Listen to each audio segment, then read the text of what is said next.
Mariaratsika ny RNM manerina ny nosy amin'ity ala ity hirana manatotosa amin'ny télévision tsy miankina eto Antananarivo TV Plus Madagasikara izy ity ary alasana ny filohan'ny tetezamita Andry Rajoelina mivantana ambapampanjakana n'Ambohitsiroatra moa izay fandaharana izay marobe ny resaka manodidina ny raharam-pirenena amin'izao fotoana izao roa volana dia ho tonga ny datin'ny 4 Jolay izay voalaza fa voafaritra hanatanterana ny fifidianana filoham-pirenena manao an'izay daty izay raikitra ihany satria azo antoka fa ho an'ny taniny namana mpanao gazety ny filoha Rajoelina daholo izany fanontaniana manitikitikasika rehetra izany ankoatran'izay ny communauté internationale dia mitaky ny fisitahan'ny candidat telo Andry Rajoelina Lalora Valomanana ary Didier Ratsiraka manahoana ny amin'izay manitikitikasika rehetra ny amin'izany ary dia inotsika fa aza ombany avokoa amin'izao fandarana manokana raha tika amin'ny TVM sy ny RNM manerana ny nosy izao ny mpamatsivola moa indrindra ny communauté internationale antikiko resany eto dia milaza ombenombeno fa tsy anaiky izay lany eo raha tsy mifanandrika amin'izay efa petakevitra nataony zareo izay ary dia ankoatran'izay moa ny CES mbola resabe ihany koa tamin'ny telo mety eo dia misy candidat tsy mahafeno fepetra nefa ny CES dia raha mahafantatra fa didy tsy azo ivalozana ny avoakany amma didy mpitsarana azy azantoka fa hametra-panontaniana amin'ny filoha Rajoelina izay candidat amin'izao fifidianana izao izany rehetra izany ankoatran'izay moa hitantsika tamin'ny herinandro ity ny fampiantsoana fihaonana nataon'ny FFM ny CIC na ny komety mpanaramaso ny fampiarana tondrozotra ary ny mpitandron'ny filaminana ny candidat Rajoelina rery no nipoitra ary ny candidat fa dia mbola manizingizina fa iretsaka ofidina ny iray hafa moa dia nilaza fa tsy afaka mandray raha nandehanana teny aminy amin'izay fihaonana izay dia hitatsika amin'izany fa mafapana zany raha raha eto iza mametra-pialana amin'ireo tompona ndraiky mpanjakana amin'izay eo amin'ny fitondrana amin'izao fotoana izao iza no hitondra rehefa avy eo ahoana ny lalàna fe amin'izany rehetra izay ankoatran'izay dia candidat maromaro ihany no pomba ny filoha Rajoelina voaresaka ihany koa ilay hoe misy 7 izay nandraisan'ny zareo tany ivelany tany CPS indrindrindrindra tamin'ny taona 2024 nandraisan'ny zareo fepetra mbola resabe ihany koa no manodidina amin'izay azo antoka fa metra-panontaniana any filoha Rajoelina daholo moa izany rehetra izany ny FFKM manady tsirony aza atao ao raha tsika nahita ny raha tsika nandeha fa dia mitaky transition vaovao misy ny nampiakapeony amin'ny sekendry ary ny voany riva teo indray ary koa ny senita dia mbola nilaza fa tazonina ny datin'ny 4 Jolay raha nilaza ny avy amin'ny FFM sy ny CSC tamin'ny fampitam-baovao tamin'ny étanche tamin'ny maraina mihitsy aza ny amin'ny ahemotra iray volana ny fifidianana raha ny fahitandro zay dia tokony ho izay ny amin'izay fandehany raha izay aiza ho aiza izany rehetra izany asika antoka fa ho apetraka amin'ny filoha Rajoelina daholo izany rehetra izany ary inona ihany koa fahazahona valiny mazava mba hampahazava ny raharam-pirenena amin'izao fotoana izao aiza ho aiza izany rehetra izany efa miomakomana moa ny teknisiana izay sorana manokana ny TIT mampita mivantana ny sary sy ny feo amin'ny alalan'ny TVM sy ny RNM ary ny télévision tsy miankina eto Antananarivo TV Plus Madagasikara ny amin'izay fanatotosana ny fandarana izay vaovao farany moa fanaratsika tamin'ny vaovao an-tsary ny Antsarotsimba zavy teo ihany Tiro Rajoelina tamin'ny naministra Ndarambaina dia efa nametra-pialana amin'izay naministra izay tamin'ny 3 ora tolakandro teo teny nivon'ny CES ary CES dia mbola miantso ihany koa ny amin'ny izay metra-pialana dia efa misy mpandray an'izany ao Ambohidahy ny amin'ny prakdaran izany CES izany efa vonombonina ny eny Ambohitsiroatra eny moa fa raha vao tena hoe vonona tanteraka Iompina Realy no anao an'izay resaka amin'ny filoha Rajoelina izay sady candidat amin'ny fifidianana filoham-pirenena dia raisitsika avy hatrany hitatsika arak'izany fa dia mafapana ny raharam-pirenena amin'izao fotoana izao ary atevitra be etsero ny amin'izany rehetra izany ka dia rehefa volona ny eny Ambohitsiroatra dia ampitaifika avy hatrany ny sary sy ny feo satria amin'ny valora sasany alina katroka izao.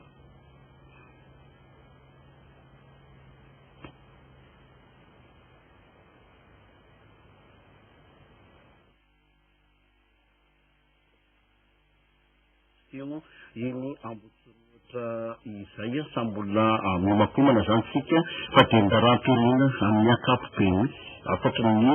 fiainam-bahoaka amin'izao fotoana izao dia inotsika fa vao resaka daholo fianakavian-diraisam-pirenena FFM, CES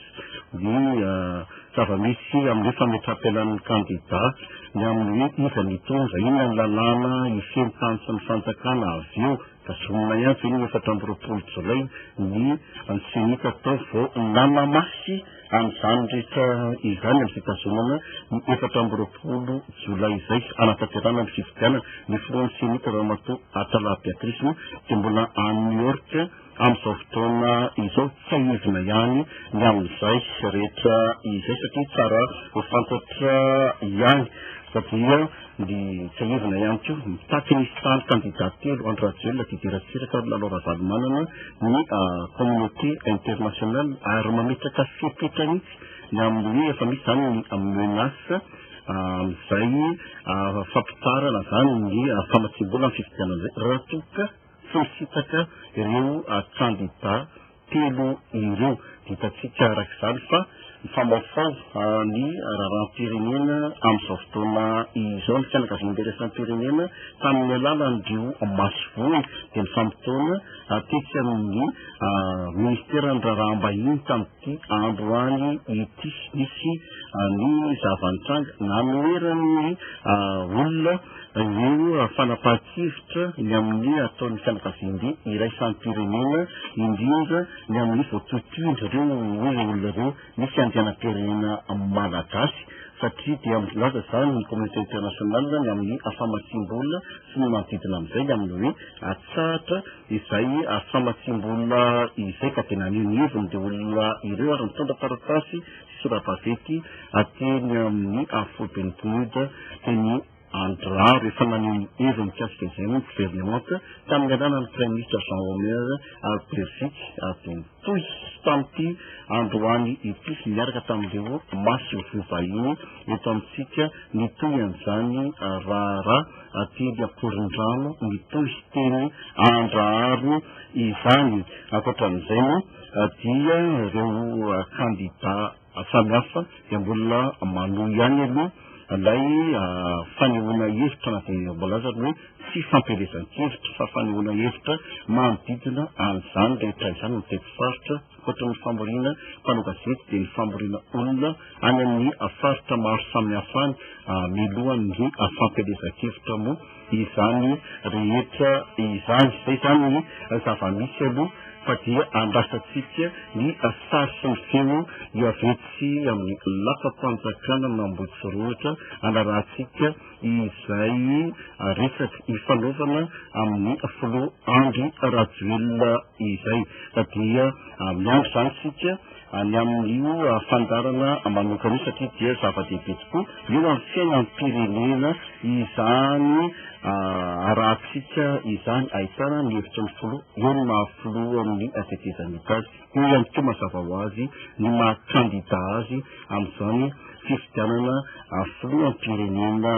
izany andrasatsika eo zahay ny sary sy ny feo avetsy Ambohitsiroatra fa raha ho an'ny DT manokana sy ny TVM sy ny RNM dia efa vonona tanteraka.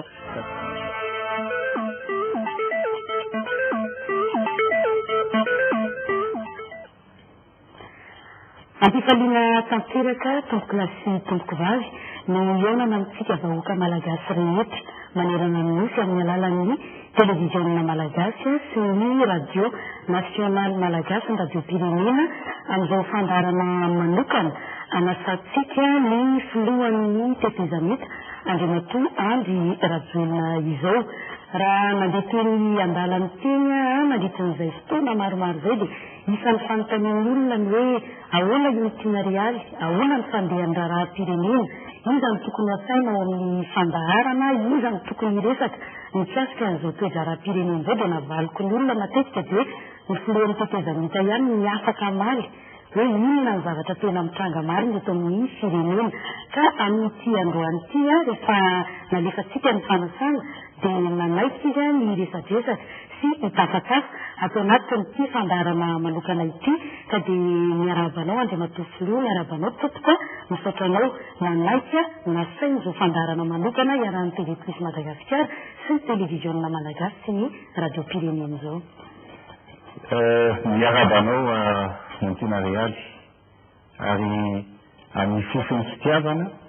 no itsidiako ihany koa ny isa-tokantrano amin'izao takarivo izao no iarabako ihany koa ny malagasy namana manerana ny osy izay manaraka ity fandaharana ity. Zo amin'ny voaka malagasy tokoa no mahafantatra ny marina,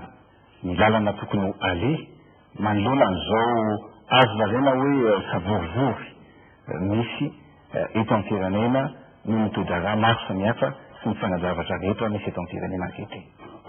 Sady ntsika koa miarahaba ny teratany malagasy rehetra manerana n'izao tontolo izao izay manaraka nyity fandaharana ity amin'ny alalan'ny internet arabaitsika manokana ny any Belzika sy ny any Haïti izay isany voany teny hoe mba arabao manokana izay ao anatin'ny fandaharana miarahana amin'ny filohan'ny tetezamita androany. Fanontaniako voalohany resaka ianao teny resaka savorivory iverenantsika eo ihany ny zavatra rehetra mitranga toy ny fanao anatin'ity resadresaka ity fa ny fanontaniako voalohany aminao dia izao raha miresaka savorivory zay ianao Andriamatoa Filoha izay ny fanakianana be dibe ataon'ny olona amin'izao fotoana izao mahatsapa an'izay fanakianan'ny olona izay zay ianao hoe ny firotsahanao hofidina no fototra izao safotofoto savorivory eto amin'ny firenena izao satria talohan'ny nahafantarana hoe ny kandida ianao talohan'ny voan'ny liste ofisialy navoakan'ny CES dia efa tamin'ny andalana izotra any amin'ny fifidianana sika zay mipotra ny anaranao dia mipotra izao savorivory rehetrarehetra izao. Andravela aloha voalohany indrindra dia olona mandaminy fa tsy olona anakifotana fa raha verenana kely no hoe mahatonga ny toedrara ankehitriny dia tsara fantatritsika tsara fa misy zavatra mifanarahana teto amin'ny firenena. Ny fanarahana voalohany dia hoe mametaka ny tondrotra isiny ny fiara-mitatana ahafahana miroso makany amin'ny fifidianana malalaka. Rehefa mandeha nakao anatin'ny fanatanterahana ny tondrotra tsika dia pesaka ny zavatra mitranga sy ny seho hoe mba isiny ny fifidianana ao anatin'ny fotoana sy tsy ao anatin'ny kifotana ihany koa. Nisy ny fifanarahana atao anatin'izany izay natao niaraka tamin'ny filoha teo aloha. Misy miavy ny fianakavian'ilay raisam-pirenena izany hoe ny troika mikasika ny fodian'ny vadin'ny filoha teo aloha teto Madagasikara no hoe tsy tokony anao politika. Ny zavatra mitranga dia miandry aho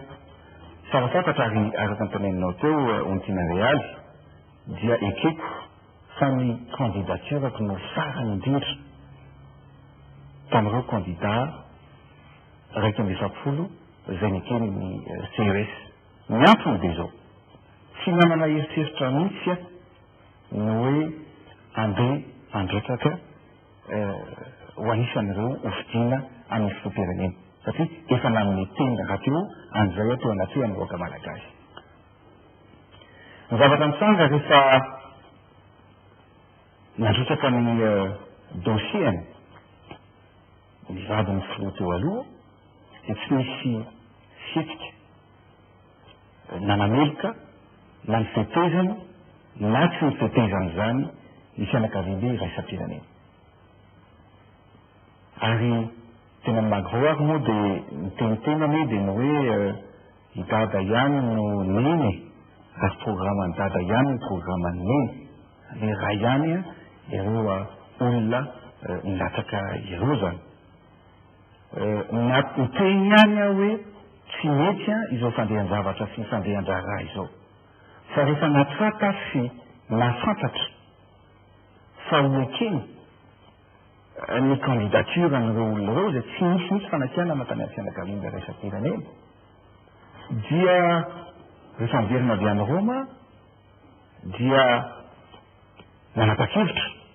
mba isian'ny fidivina sy ny fifandramjana eo amin'ny hery politique eto amin'ny firenena ny hoe androsaka ihany koa ny dossier ahafahako mirotsaka amin'ny fifidianana. Ekenao zany fa hoe tao anatin'ny fotoana tokony izy nandrofahanao ny taratasy firatsahako fidiana. Dia hoazavaiko anao le izy mikasika an'izay. Voalohany aloha tiako marihana dia hoe tsy nanana eritreritra mihitsy aloha zany hoe andeha androtsaka ny dossier fa zao amiko dia misy principe tokony hoarahana, principe d'équilibre na ny fifambajana eo amin'ny zany fifanarahana politika atao eto amin'ny firenena zany. Rehefa mandefa ny dossier tany amin'ny CES dia tsy nampiantso mpanao gazety, tsy mitabataba ary tsy manery ny CES fa io koa dia miteny hoe ianao hoe tara ve ny dossier fa tsy sarotsy ihany no resaka no toetra fa mbola tsy namoaka ny listra ny CES zany mbola tsy namoaka ny didy no tonga ny dossierko ary midonihana ny dossierko mafeny fepetra ny tenako ahafahana milatsaka sy mirotsaka nisany vidina eto amin'ny tanin'ny République ya Madagasikara. Ny dossier amin'ny sasany dia tena anticonstitutionnel satria ao anatin'ny constitution antsika na ny 3e République na ny 4e République dia milaza somatsara fa ireo izay irotsaka ho vidina dia mila monina mivata mipetraka eto physiquement izy ny fitenena zay ao anatin'ny constitution antsika eto Madagasikara. Tsy misy zany ady hevitra atao amin'izay ary zay fifandanjana izay no mandrasako satria raha samy misorona daholo ny rehetra tsy miteny fa zao kosa za dia manaja ny lalàna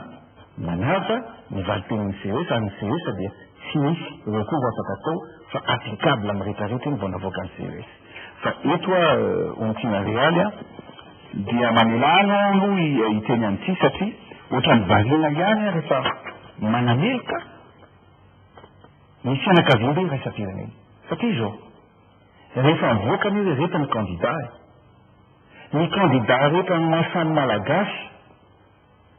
ary maro ary ny candidat ny teny hoe tsy olana aminay fa ny démocratie dia olona iray feo iray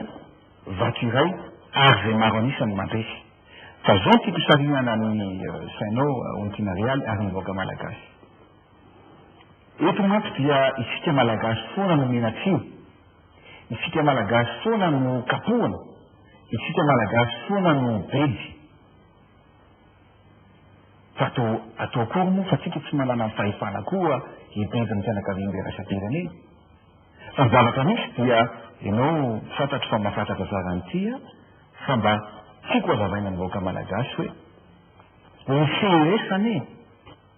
talohan'ny namoahany CES didy dia efa voateritery ny communauté internationale satria ny antony dia zao ary fantatro ny CES tsara hoe inona ny fanapa-kevitra tokony ho raisiny fantany tsara ny tokony ho raisiny ary zany iny hoe misy antony manokana na raisy amin'ny CES ny fanapa-kevitra. Zao ny zavatra mitrandraka tamin'ny 368e réunion an'ny CPS tamin'ny 22 avril 2013 dia mamela ianao amaky an'ity fa namene recommandation de CPS dia milaza izy ny hoe CPS moa zany dia ny conseil de paix et de sécurité eo anivon'ny vondrana afrikanina eo anivon'ny vondrana afrikanina dia milaza izy ny hoe le CPS réaffirme la nécessité de considérer toutes les candidatures en exhortant les institutions de Madagascar et les acteurs politiques malgaches de s'abstenir s'agissant du traitement de la question de recevabilité des candidats. Mbola misy toy fa tiako hazavaina kely amin'ny teny gasy ontina mamela ianao hiteny amin'izay hoe tsy tokony hitsabatsabaka na hiteny ny fitondrana am'ireo fametrahana candidature ireo a fa tokony alalaka zany le fividianana atao. De zany izy izy de ny hoe dans l'esprit de la réconciliation nationale, de l'apaisement et de la promotion de la démocratie, toute action ou décision qui pourrait saper le processus électoral et empêcher une participation large des acteurs politiques aux prochaines élections. De milaza tsara ny CPS ato zany hoe tokony alalaka ny fividianana ary tokony sy misakatsakanana ny rehetra andray anjara amin'izany fividianana zany. Mazava tsara ny tamin'ny 22 avril tamin'ny 3 mai no namoaka ny décision ny CES. Ary raha mamaka ny décision ny CES tsika dia ny hoe mba hisiny ny fitoniana dia nekenay daholo reto candidature reto. Ona ny fanontaniako dia zao ianao tetsina ny tena hoe efa fantatro ny fanapahan-kevitra voavoaka ny CES mikasika an'le taratasy firotsahako fidiana rehetra indrindra moa zany ny Ramatoa Laura Valomanana ny tianao resahana. Ona raha ohatra ka afaka nanao pression matery ihany ianao izay filohan'ny tetezamita tamin'ny CES tamin'ny nampidirana ny dossier anao izay efa tara tsy tao anatin'ny fepitaona tamin'ny 7 volana aprily naninona tsy taminy pression hafa ny natao hoe ongoto tao nyn'izay tsy mahafenony fepetra nono hoe ampidiry koa ary menahy dia samy tsy manara-dalàna zay dia samy atao anatiny. Montina réel ny fitsarana dia maloteny.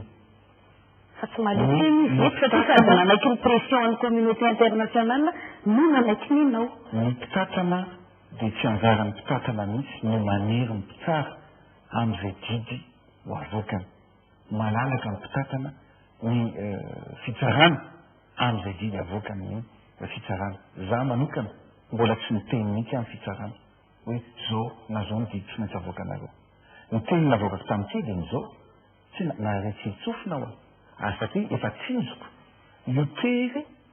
nataony ny fianakavian'ilay raisam-pirenena io hoe ekeo daholy sisa hoe raha ekeny rompu anie zany matapaka le fifanarahana rehetrarehetra natao tany aloha zay natonga anao hoe apetrako koa ny raha samy hoesorina daholo ny any rehetra tsy mampanina anazy zany ary tsy teny tsy tabataba zay ny tsy nakako mpanao gazety zay ny tsy nanaovako fanambarana tamin'ny fomba ofisialy fa nytoy andehaty ontina rialy le fianakavian'ilay raisam-pirenena ihany no vadika ao anatin'le toromarika sy fandraisana fanapa-kevitra ataony satria degagy ianao mahita indray ny communiqué amin'ny 376e réunion dia milaza indray CPS ny hoe ato anatin'ity zany dia mistipulé izy ny hoe les auteurs d'un changement anticonstitutionnel de gouvernement ne peuvent participer aux élections organisées pour la restauration de l'ordre constitutionnel. Ny teny indray zany ry zareo hoe azo atao malalaka indray aloha le fividianana fa ireo le 109 le voalaza voasage anisan'izany no tenanay misazin'ny Union européenne Union africaine hoe tsisy afaka milasaka daholo indray zany nareo rehetrarehetra ary mbola nampiny hoe nalany azy ianareo dia tsy eken'ny Union africaine sy ny sadaiky ny fahalanenareo. Dia manontany teny ianao hoe inona ihany ary zany dia davin'le communauté internationale nanaovana ny feuille de route dia ny hoe isy atongavana ny amin'ny fividianana isy ny fividianana malalaka fa ty ianao tena tsindriko voavoakany ny liste ny candidature ny sika samy malagasy anie dia mifanaraky ny candidat zany raha moa rehefa mivoakany ny CES dia nanaiky atsy ny teny tsony tsy za mihitsy nandeha notifitsika ny candidature ny Ramatoa na Andriamatoa roa tsisy mifampiteny ny malagasy fa ny hoe nitakiny ny candidat sasany fotsiny dia hoe jerery ny anamboarana ny CES inona ny amafisana ny CES ka ny tiako hiaviana dia zao ary reto moa dia mampitandrina mihitsy amin'ny vahoaka malagasy satria tsy tiako ho latsaka ao anatin'ny velapandrika ny fianakavian'be iraisam-pirenena amin'ny alalan'ny fampizarazarana amin'ny alalan'ny fampidina ny vahoaka malagasy satria zao zavatra mitrango zao dia tady tafiditra ao anatin'ny lositsika satria ny fianakavian'ilay raisam-pirenena indray zany no mametraka olana amin'ny consensus efa midedavina hatramin'izay zay hitan'ny malagasy ankehitriny hita ao anatin'io candidature daholy ny tendance rehetra ny candidature rehetra ny anarana rehetra zay reo ombenombeno nandritan'ny efa-taona teto amin'ity firenena malagasy ity ka ny tena maranako anazy ny tiana dia zao hoe misy indray ny sasany zany a no sarotiny alohan'ny tompony. Ianao miresaka ny hoe hita daholo ny ankolafikery rehetra ny tendance rehetra ianao moa androany zany no manana ataontsika fotoana anazavana ny vahoaka malagasy satria tsiko raha zay le fanontaniako tamin'ny voalohany tsy hoe fantatrao ve ary tratanao ve fa miampefany aminao daholo ny rihatra amin'izao fotoana izao satria ny akamaroan'ny olom-pirenena rehefa mijery ny fizotry ny raharaha-pirenena dia enao no fototry ny olana amin'izao fotoana izao ary nisan'ny tena ny andian'ny olonanao dia le hoe andriamatoa Andry Rajoelina tsy mitana ny teniny lehilahy tsy mitana ny teniny mihitsy satria raha nilaza ianao fa tsy nirotsaka hofidiana dia lasa nandrotsaka lasa mirotsaka ianao candidat ianao amin'izao fotoana izao ny olana dia ianao raha miresaka hoe misy tendance rehetra ao anatiny ao a manahirana ny olona dia enao tsy andriamatoa Marc Ravalomanana no nanao ny fanekena fa tsy hirotsaka dia rehefa nirotsaka ramatoa Lalao Ravalomanana dia ambaranao hoe ramatoa Lalao Ravalomanana mitovy amin'ny hoe andriamatoa Marc Ravalomanana ihany nefa ny nanao fanekena tsy hilatsaka dia andriamatoa Marc Ravalomanana fa tsy ramatoa Lalao Ravalomanana ka ny fomba fijerin'ny olona raha nirotsaka ihany ianao ka maninona raha hietsehanao koa nirotsahany andriamatoa Marc Ravalomanana mety mifandanjany ery amin'izay fotoana izay na raha nandefa ny ramatoa vadiny izy dia ramatoa vadinao koa ny tokony nalefanao io amin'ilay fifandanjana mihitsy zany amin'ny zavatra ny fanekena. Ny tiako ambara aloha amin'ny resaka politika dia ny resaka politika dia tsisy tratrika fa ny resaka politika dia en perpétuel mouvement miova foana io isan'andro isan'ora tikitranao eto miresaka farapitso hafandray ny fisehoan-javatra ny tiako lazaina amin'izay dia ny hoe sanatry ny vavaladiny lela tsy hoe Andry Rajoelina akory no tsy mitana ny teniny meny fa amiko misy zavatra lehibe tokony ho ajana sy fifanajana rehetrarehetra ao anatin'ny fifanarahana politika dia misy fifandanjana na ny équilibre zay lazaiko teo zay équilibre zay kosa raha manana ny rariny ianao sy teniny hoe manana ny rariny dia hitana ny teniny omenao fa zay équilibre zay no dia davina hita amin'ny tany sy mifanjakana sy eto amin'ny firenena ka tsy ho voateritery amin'izay zavatra izay ianao a fa tokony hatsapatena amin'izay ny zavatra rehetrarehetra ny zava-dehibe indrindra dia ny hoe raharaham-pirenena ity ny hoavin'ny Madagasikara no resahana ny hoavin'ny vahoaka malagasy no hojerevana ka za kosa araka ny teniko ombenyombeny raha toka anavitra amin'ny firenena ny filatsarako tsy tokony misy anakanana any zay raha amotika ny firenena ny filatsarako dia mazava ho azy fa lehilahy lehibe mahatsapatena mahafantatra ny zavatra tokony ho atao matoa no nametraka ny zavatra iny hoe zao ny zavatra vahaolana tokony misy a misy filatsarako ary zany nangataka mihitsy hatramin'izay hoe aleo tsy milasaka koa ny filoha teo aloha tany Seychelles zay ny resaka an'izany fa misy fifanajana an'izay ny faneken'izay dia tsy voafatotra amin'izay intsony zany ompina realy ao anatin'izao tsika mbola mifaninika mbola mijery satria mbola ho resahantsika eto inona moa zany ny zavatra rehetrarehetra mitranga eo ianao miteny hoe fa maninona sy atao milatsaka ny filoha teo aloha na natao nilatsaka ny vadiko aloha tsy tia politika ary za koa tsy androso anazy mihitsy amin'ny zavatra tsy mifanaraka amin'ny conviction hoe forceko fotsiny izy noho za hoe ny fitiavako politika ohatra dia ao atosiko ny vadiko andeha amin'ny politika tsy ao anatin'ny sainako zany fa tsy ao anatin'ny fomba fieritreretiko mikasika ny hoe tokony iosony filoha teo aloha irotsaka koa tsy anjarako koa no manapaka an'izany tsy anjarako ny force anazy ianao koa tsy maintsy mirotsaka fa misy rafitra napetraka teto amin'ny firenena dia aleo no nanapaka sy nandity dia etotsika izao a manoloana an'izay a candidature zay efatra raika amin'ny efapolo no candidat ao anatin'ny fanapativitra miraisiny CES. fanamariana ihany moa no iresahako azy zao zany hoe ohatry ny afetsena ny zavatra be lehibe ataonareo nareo le mpitondra sy mpanao politika am'izao ohatra ny manao filalao an'izy mifametihety de ozy hoe atreto aloha zany mety hoe voanao andriamatomary karavalomanana satria raha fetsiko izy raha nalefa nytao amy CES atao koa zany ny dossier mety ho lany satria CES zany efa natao andaniny dossier rehetra ary eo indrindra ny fanontaniako hoe PDB zany am'izao a mitsikera mikasika ny CES io na ianao arenge zany malaiky hoe mistera tany mivondrona iraisam-pirenena nakany amy CES analekeny ny firotsakofidindra matoa lalao ravalomanana sy mifandraiky am'izay moa zany ny amiral didiratsiraka ihany keo zay tsy narikeny am'le fepetra nenao koa tahaka an'izany a tsy tao anatin'ny fepitona nekeny zany hoe le CES mihitsy zany zao nefa tsy atokisana kanefa io ny tsara ny fifidianana ho azy eo manaiky ny fijerin'ny olona am'izao fotoana am'izao ve ianao hoe any amin'io aloha ny tokony hovahana voalohany tokony ho ravahana mihitsy i CES io ianao moa toa nyteny antenarelo fijeriny ny olona fijeriny vahoaka fa io toa dia miteny hoe fa mijeriny vahoaka ny mpano politika ny manisy olana an'izany fa ny akamaroan'ny olona na mivarotra gazety na mitarika kosany na ny olotsotra ny olona te hifidy te andeha amin'ny fifidianana ary ny demokrasia io a dia hoe ny teniny be sy ny maro na ny laniny be sy ny maro no raisina ao anatin'ny firenena iray ny zavatra misy anketeny a dia tsy mety raha konfiskena izay demokrasia izay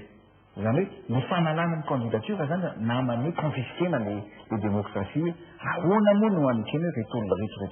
reto farangan'olona reto mbola mitatra moa zany le izy io satria ao anatin'le 109 any mbola misy folo de iza zany sisa ny latsaka ao anatin'izao zavatra rehetrarehetra alaiky velona ianao e mianasorana ny candidature anao zao no zavatra tiako holazaina aminao antinarialy a mena dia principe d'équitabilité ao anatin'ny zavatra detaziko na principe d'égalité ihany koa égalité ana traitement mitakiny olona de hoe mifitoviny ao anatin'ny traitement za satria ankehitriny ane za de manaiky fa atody miada mambatsy any isika malagasy voateritery isika malagasy satria ny fianakavian'zay raisam-pirenena zany zao mibaiko hoe raha ohatra ka tsy milatsaka reto olona reto de ho averinay ny fanampiana raha lany ny sarangan'olona ohatrany reto tsy azo sakatoavana de ahoana zany inona no tokony ho atao anatin'izany zavatra rehetrarehetra zany zavatra ianao moa teo miteny hoe ahoana moa zany no eritrerito am'izay za de zao samy tokony anaikitra ny rehetra eto anatrehany tantara sy eto anatrehany firenena na ny fianakavian'ilay raisam-pirenena na izay milatsaka ny vahoaka no tsara ka raisiko vavolombelona ny vahoaka androany eto anatrehanao olontinarialy hoe za andro rajoela za efa nyteny ombenombeny fa za de tsy olana ho an'ny firenena fa vaolana androany ary vaolana koa rapitra zay no tenenkety zany atao masiny olona rehetrarehetra ny hoe za de vonona ny isitona ny candidaturako raha toka misitonako ireo rehetra voalaza sy voasoratra fa tokony anao an'izany izazy io zany hoe raha fianoko anao zany efa mihoatra n'le ramatola lao ravalomanana sy amiral dideratsiraka ianao zany hoe ze hoe voalaza fa nanonga-panjakana tamin'ny 5 rehetra tsy za no ametraka an'izay fa asesika mamaly zay ny CPS izy moa tsy mahagaga anazy ny tamivadika foana io fa asesika mamaly zay ny CPS hoe ahoana koa zany mifandehan'ny fizavatra ty satria mazava arabaky teny antsika rehetrarehetra samy mahay mamaky teny frantsay tsara daholy mazava ny ty tenen'ny CPS ty mazava hoe izy ny olona ao anatin'ny 109 ary mazava hoe tsy hoekena ry zareo ny rolo raha olany ka za moa zany hoe tsy maintsy mitady vaolana tsika inary ny vaolana zay ny teneny koa voalohany indrindra misy rafitra be dehibe teto amin'ny firenena napetraka mila mifandinitritsika satria ho avyny Madagasikara koa no diniana ka zay no teneniko mikasika an'izay fahafahana hoe mahita vaholana voalohany zay aloha onkinariana. Zany hoe izay moa le ambaran'ny teny vahiny hoe nahita bresy ianao tamin'ny zavatra nambaran'ny CPS iny dia nidiranao le resaka hoe reo nanonga-mpanjakana dia eto aloha efa nanao fanamariana an'izay ihany tao anatin'ny fandaharako hoe misy fahamarina ny teninao n'izay lafin'izay hoe raha ireo nanonga-mpanjakana dia amin'ireo candidat reo be dia be ny miara-dita aminao raha nanonga-mpanjakana nareo dia miara nanonga-mpanjakana daholo. Raha mihitra fotsiny aloha tsy manapaka anao fa mba tiako lazaina sainitsy kely fotsiny tsy dia tiako loatra le nanonga-mpanjakana. Izay ny ambaran'ny CPS. Le famaky anazy moa eny fa hoe ireo zay nanova fitondrana tsy tamin'ny alalan'ny ara-dalàna. Tsy tamin'ny fomba demokratika. Zay zany le misy eo mantsy ahoana ny ary amin'ny firenena maro ny noekeny fa mito Madagasikara tsy ekeny zareo zidiratsika sy anao moa ny olana misy eratana rehefa avy eo raha toka sitraka ao miala tsiny tsy nanapaka anao fa mba tiako namarina fotsiny zay ny tsina. Fa ao anatin'izay nefa eto toerana ianao zay namoaka an'izay resaka hoe 109 le voasazy ny vondrona afrikana fa raha ny eto toerana aloha misy an'ity taratasy ity androany nalefan'ny prime ministre ny avy ao amin'ny CSC ny avy amin'ny folo alinda ny avy amin'ny polisy ny avy amin'ny FFM nalefan'izy ireo tany amin'ny CES dia hoe mangataka ny isitomana ny CES nijerena tamin'ny fanapahan-kevitra ny raisiny ozy izy tamin'ny namoahana tamin'ny telome ny listy ny candidat rehetra ary mangataka ny inona moa zany ny anesorana ny anaranareo telo le takiny ny vondrona iraisam-pirenena zany hoe atreto aloha mbola mitodika any aminareo telo foana ihany ny eritreretiny rehetra ho vahaolana nareo telo aty sarotra ny manala anareo zao zany tsika hiampy be dehibe. Za moa dia miteny foana ny zavatra atao ny fianakaviana iraisam-pirenena amaolana ve ny fisotomana na ny fanalana n'ireo candidat ireo sa vao maika ampitomondrivana eto amin'ny firenena. Za eto ohatran'ny misarika ny saitsika kely hoe inona no mety hoe ampitombo-olana izy inona no mety ilazana hoe ampitombo-olana ny fialanareo. Voalohany indrindra dia ny fianakaviana iraisam-pirenena ny teny foana hatramin'izay hatramin'izay no hoe fifidianana ekeny amin'ny rehetra. Ny fanalana an'ireo telo izay hafa ve ekeny rehetra ve ny fifidianana tena fifidianana malalaka ve zany fantaniana no apetrako malalaka ve ny fifidianana raha ho tonga amin'izay tsika ilamina ve ny firenena raha tonga amin'izay tsika zao tsy amin'ny valina ny tsinariany fa fantaniana fotsiny no apetrako aminao sy amin'ny vahoaka malagasy iray manontolo. Zay zany ny zavatra voalohany. Ny faharoa dia manamafy any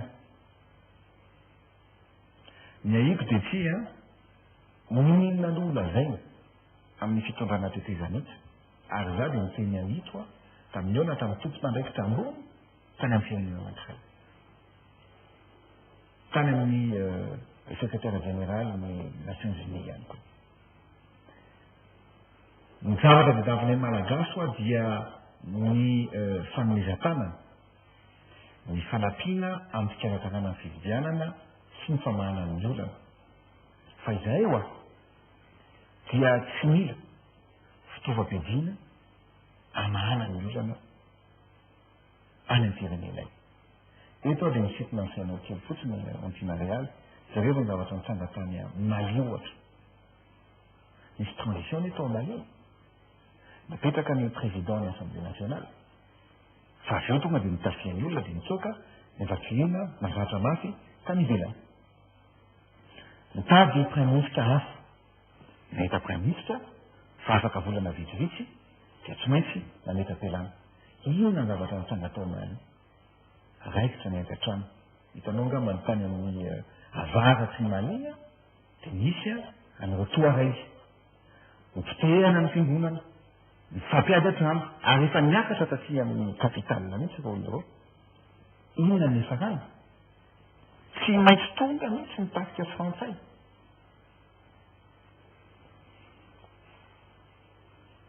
zay vao miva mbola tsy miva amin'ny akapobeany fa nisy ady sy famono sy fanenjehana tao Mali. Nisy ihany koa ny tetezanita tany Côte d'Ivoire. Eto dia misarika misy candidat ny fianakaviana iraisam-pirenena tao. Rehefa ny tetezanita tonga ny Nations Unies ohatra ny eto amintsika izao tonga ny Nations Unies mametraka zao tsy maintsy atao tiny tsy maintsy arahana tsy maintsy atao manara-penitra zay tokony ho izy ny fifidianana 300 millions d'euros ny vola lany nanaovana ny fifidianana tao a Côte d'Ivoire zany hoe voategneny folo hoe moatra ny vola laniny eto amintsika fa inona no valin'izay 3000 anisan'ny moro olona maty ny fifandolana zany hoe asa 100,000 zany euro isaky ny maty zay hoe raha hoe vola ivotanana kadavra kosa sarotsarotra ihany kosa no andraisana an'izany zavatra ny tsipisary anariny amaranako anazy io nytiana dia izao tsy ekeko ny ampizarazarana ny malagasy tsy ekeko ny siny adatrano eto Madagasikara fa ranako amin'ity nyteniko mikasika an'izay fierté ho an'ny mpitondro ho an'ny tenako ho an'ny mpitandro amin'ny filaminana hoe nandritra n'izay fotoana ny tantarana tetezanity izay nandritra ny efataona mahery dia tsy tafiditra tao amin'ny adatranontsika ankehitriny manoloana an'izao fitsabana be loatra misy eto amin'ny firenena izao dia manà sy mikatsikatsy politika amin'ny rehetra dia manà ny hoe ho tafiditra amin'izany sika fa zalo dia tsy anaiky ary anao ny miezaka rehetra amin'izay afaka ataoko mba tsy hatongavan'ny Madagasikara amin'izany toejavatra toy izany. Ianao eo maka ohatra ny Côte d'Ivoire eto tianao fanamariana kely atsika zay nandefa fanontaniana misy fanontaniantsika miverimberina be tsy ho anontaniako androany tsony fa raha ohatra ka hoe te anontany amin'izay tsika hoe inona ny valiten'ny filohan'ny tetezamita mikasika amin'ny fanontaniana sasany rapetsakitsika dia afaka miverina tsika tamin'ny fandaharana ny rahana taminy hitatsika amin'ny YouTube zany tamin'ny 13 mars 2020 amby 2000 dia ny anankiray tamin'ny 9 febroary 2020 amby 2000 mba tsy iverenako any amina fanontaniana efa mipetraka fa ianao miresaka ny Côte d'Ivoire eo zay tianao raisina amin'ilay Côte d'Ivoire ny raisinao fa misy zavatra anankiray koa hitovizantsika amin'ny Côte d'Ivoire dia ny fihitaran'ilay tetezamita zay fiteniko moa teo aloha hoe tetezamita dia nanantena fa tsy resaka an'izay tsony satria ho avy ny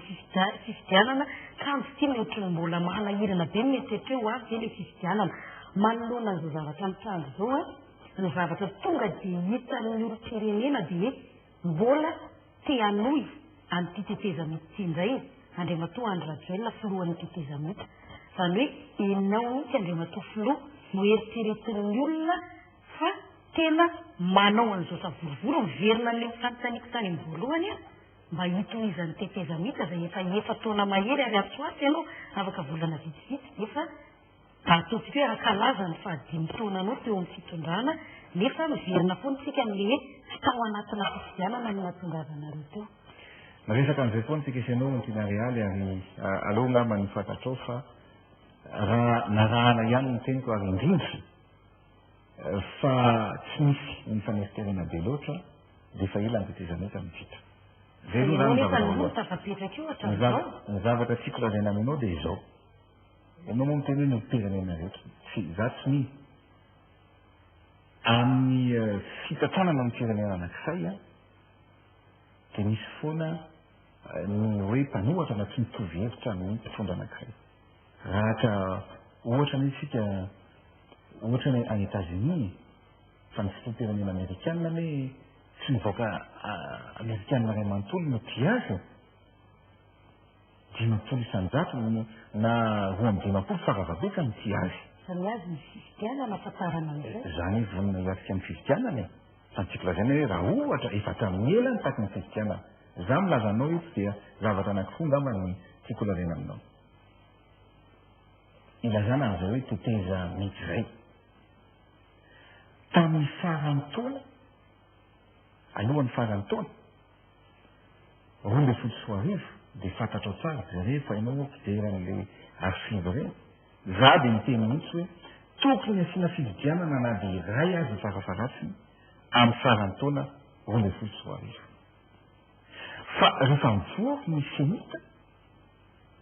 sy expert na Nations Unies zay tena tsy nahafaly ana misy fivorina tena faraka zay enjana mihitsy izy ny fidenena tato ambotsikoatra dia nanapatra izy ireo hoe tsy possible zany fa amin'ny vahavalon'ny volana may no ataony fifidianana rehefa nanakaikikaiky ny daty ny fahavalon'ny volana may dia nanapa-kevitra indray ny senita sy ny fianakaviam-be raisam-pirenena fa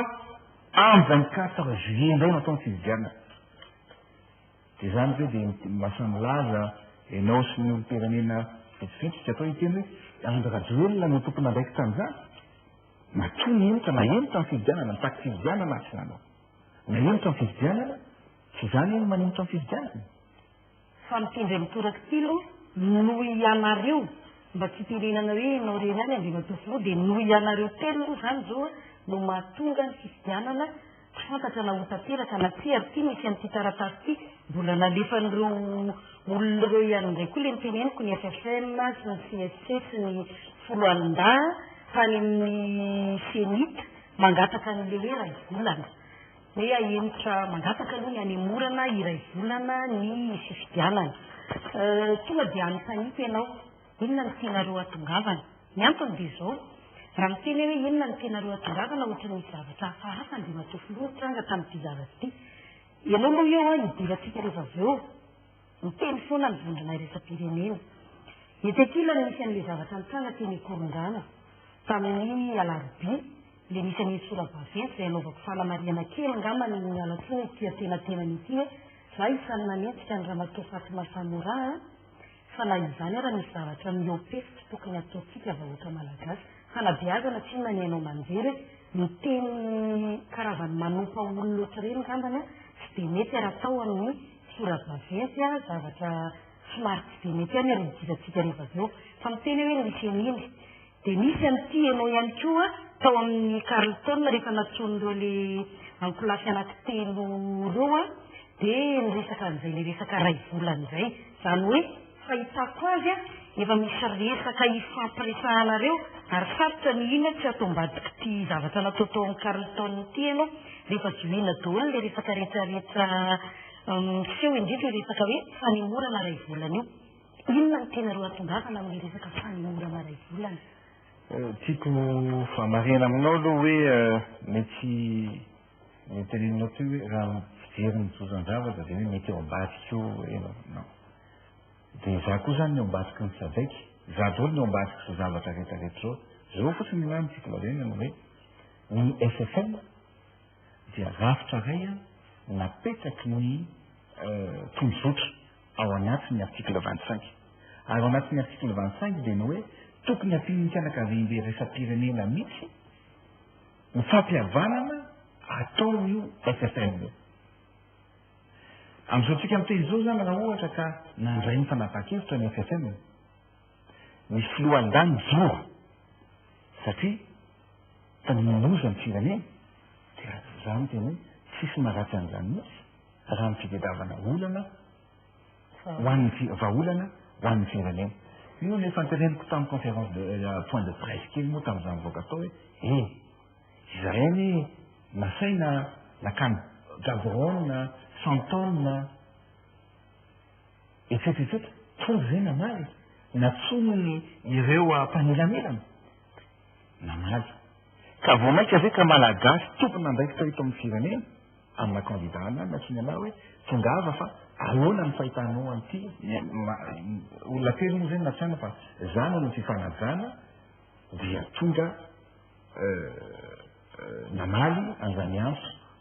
ny antsona anazy zany ary to dia betsaka ny resaka natao tao momba ny fandriam-pahalema ahoana moa mikasika amin'ity fividianana ity ilamina ve ny firenena efa milamina ve ny climat eto amintsika amin'izao tsika amin'ny teny zao etsetsetera ka ny anahany hoe tsy hoe tiako atongavana fa ny fanontaniana mipetraka dia hoe ahoana marina moa zany ny faran'ilay firenena inona moa zany ny sy ny fitonina ary io ny teneny ao anatin'ny filohanao hoe tandovana toy ny anakanjika maso ny tsisy mimpokotana meloa manjitra fa indrindra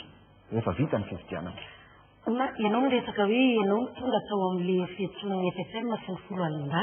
dia miresaka kaborolina ianao sy ny sisa hoe ny fa ny azy koa nge ny FFKM teny hivaty fa tsy tonga ianao tonga ianao tamin'ny fanokafana fa no mitonga ny fotoanany famaranana dia tsy tonga ianao dia ataon'ny olona koa eko maninona ianao rehefa tsona tsy tonga dia izay tonga hoe andeha any amin'ny karakarainareo afantsiana kely ngamba ny antsiana realy za dia manaja ny ray aman-dreny ampanahy eto amin'ny firenena raha natsoina teny a dia tonga tokoa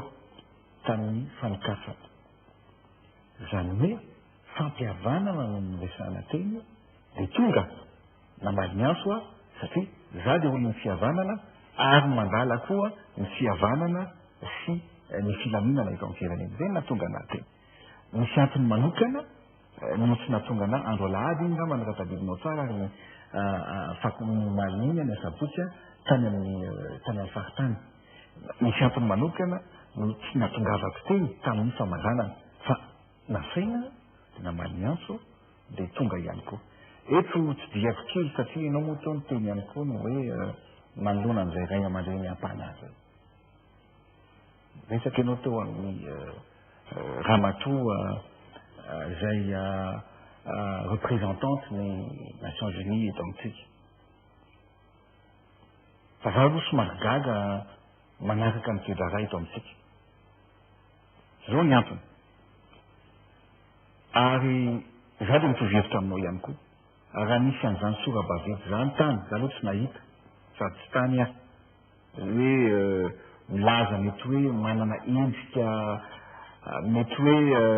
mety andratra ny sasany dia hoe za hoe gaga satria misy tomponandraikitra tonga dia nanameloko miakatra amin'nyanao manjery dia manameloka amin'itoy zavatra oatra ireny dia gaga soratra amin'ny banderole ve no andeha anaovana fanamelohana toy ty any anatin'ny ainao manjery zany mijery sa hoe fa tamin'ireo ray aman-dreny ampanahy reo misy nanivaiva tamin'ny gazety tany amin'ny ainao manjery fa to tsisy olona niakatra nanao point de presse hoe manameloka an'ireny satria efa mihoatra ny diplomatie ny zavatra ataon'ny olona eto amintsika tsy nanameloka sika malagasy zany tena raha zavatra ohatran'izany banderole zany hoe no atao resaka andaniana andro sy resaka ny gazety lava be marina samy manana ministera ny olona tsy azo eretina hoe karazana incident diplomatique mihitsy zay zavatra nitsanga teny satria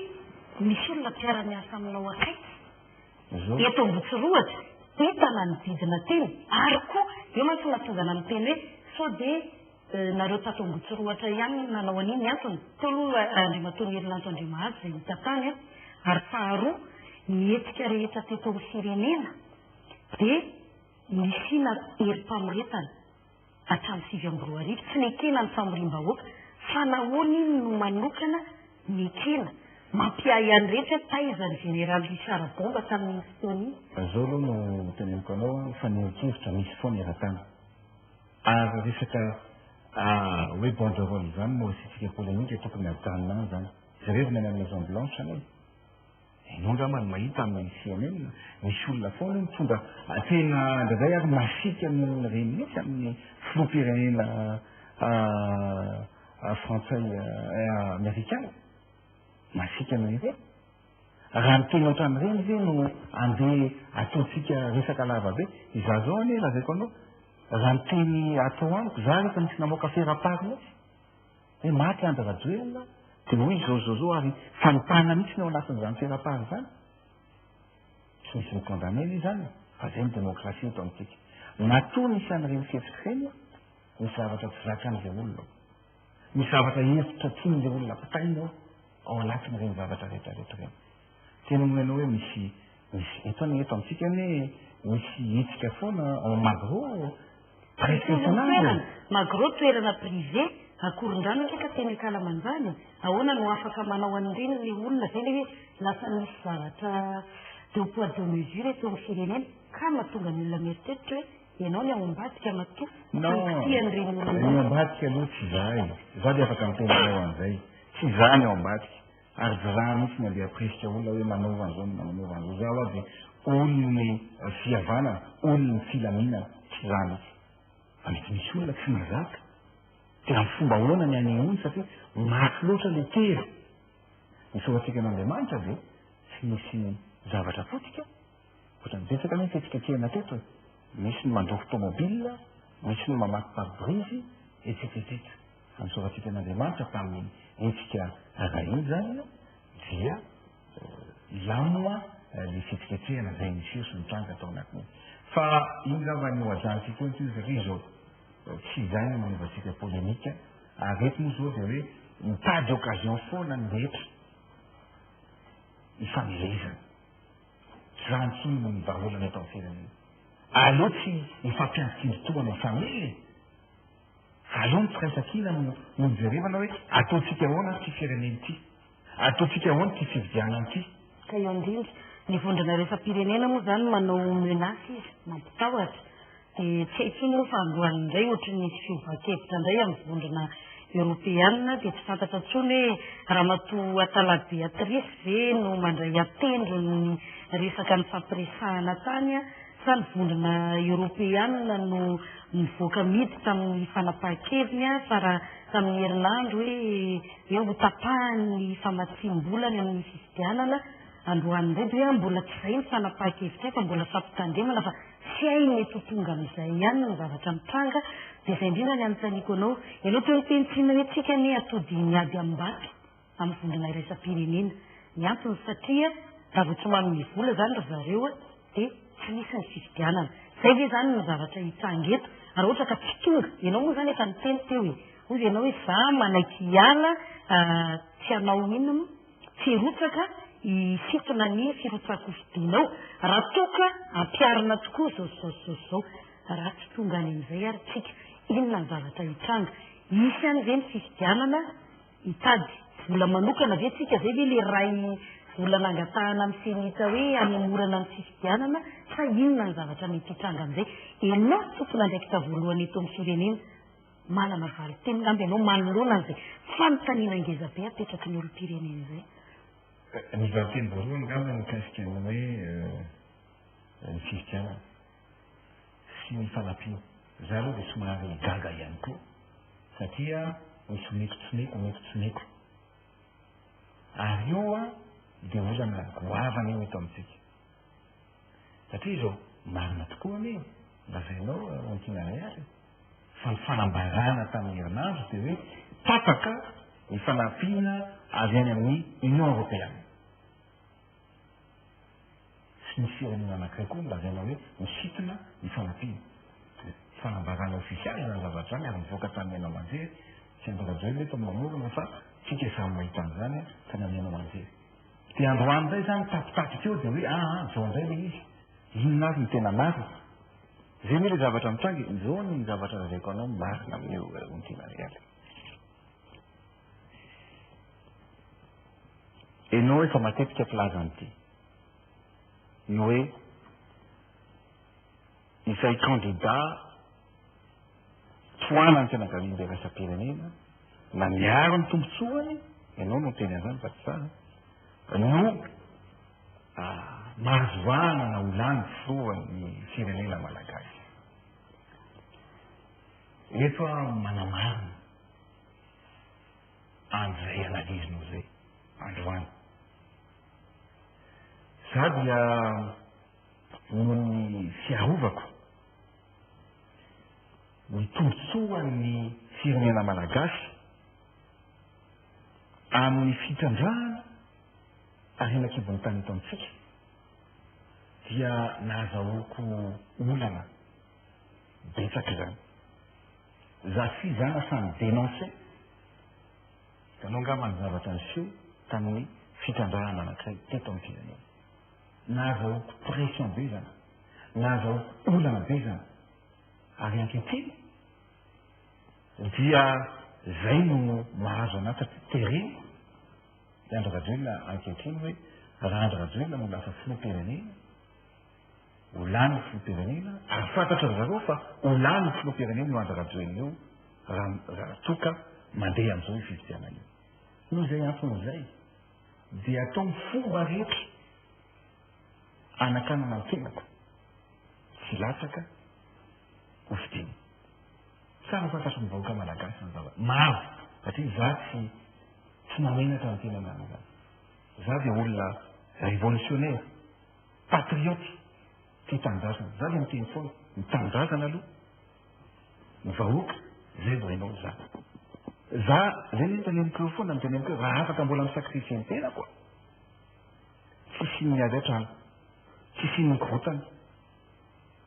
fa mamparay fotsiny toy any rehefa avy eo satria efa misy olona ao zany afaka atao karazana saribakoy manaiky miaro ny tombotsoa dia asisy croix rouge izy ny fitenenany sasany zay ny candidature ny Andry Rajoelina sy ny hafa sasasasany any ka ny fanazakavahana toy zany teneniko hoe lasa le konfiskena mihitsy zany ny fahafahany vahoaka malagasy misafidy ary mampalahelo izy fa zava-misy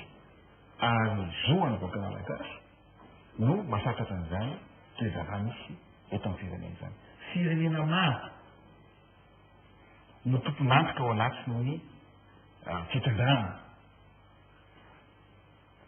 eto amin'ny firenena ny mahavarina amin'le langage ampiasainareo amin'izao fotoana izao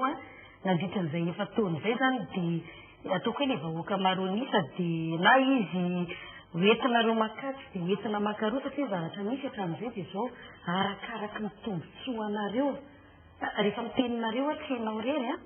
fa nareo mihitsy na nareo teo amin'ny fitondrana na ny ankilany any amin'ny mpanoana nandeha matao marikaravalmanana na ny hafa koatran'izay rehefa metimety aleloia ny vondrona rehefa-pirenena rehefa tsy metimety aminareo indray toram-bato indray le vondrona rehefa-pirenena ohatr'izay foana ny zavatra ny ainatsika teto nandritra n'izay efa taon'izay ndetiketry dialogue malgasy ao malgasy rehefa aveo indray tondrozotra iarahana ny vondrona rehefa-pirenena fa inona ihany no tena tadiavinareo satria lasa le vahoaka malagasy eo ampovoany no miaino krizy